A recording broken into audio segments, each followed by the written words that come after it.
نحمده ونصلي على رسوله الكريم اما بعد فاعوذ باللہ من الشیطان الرجیم بسم اللہ الرحمن الرحیم۔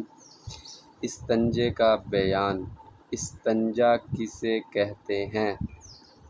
پاخانہ یا پیشاب کرنے کے بعد جو ناپاکی بدن پر لگی رہے اس کے پاک کرنے کو استنجا کہتے ہیں۔ پیشاب کے بعد استنجا کرنے کا طریقہ کیا ہے؟ پیشاب کرنے کے بعد مٹی کے پاک ڈھیلے سے پیشاب کو سکھانا چاہیے، اس کے بعد پانی سے دھو ڈالنا چاہیے۔ پاخانہ کے بعد استنجا کا کیا طریقہ ہے؟ پاخانہ کے بعد مٹی کے 3 یا 5 ڈھیلوں سے پیخانے کے مقام کو صاف کریں، پھر پانی سے دھو ڈالیں۔ استنجا کرنا کیسا ہے؟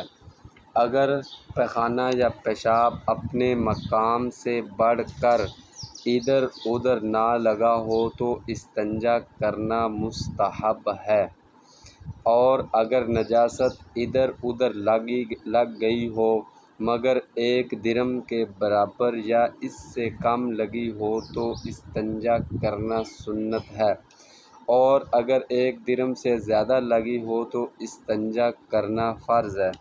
استنجا کتنی چیزوں سے کرنا چاہیے؟ مٹی کے پاک ڈھیلوں سے یا پتھر سے کرنا ہے۔ استنجا کن چیزوں سے مکروہ ہے؟ ہڈی، لد، گوبر اور کھانے کی چیزوں کو، کوئلہ اور کپڑے اور کاغذ سے استنجا کرنا مکروہ ہے۔ استنجا کس ہاتھ سے کرنا چاہیے؟ بائیں ہاتھ سے کرنا چاہیے، دائیں ہاتھ سے استنجا کرنا مکروہ ہے۔ استنجا کرتے وقت کتنی انگلیوں کا استعمال کرنا چاہیے؟ استنجا کرتے وقت یہ والی 3 انگلیاں، بائیں پاؤں ہاتھ کی 3 انگلیاں استعمال کرنی چاہیے۔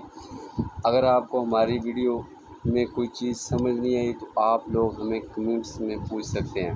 اگر آپ کو ہماری ویڈیو اچھی لگے تو لائک بھی کر دیں، شیئر بھی کر دیں اور سبسکرائب بھی کر دیں، اور بیل آئیکن کے بٹن کو دبانا مت بھولیے گا۔ جزاک اللہ احسن الجزاء۔ السلام علیکم ورحمۃ اللہ وبرکاتہ۔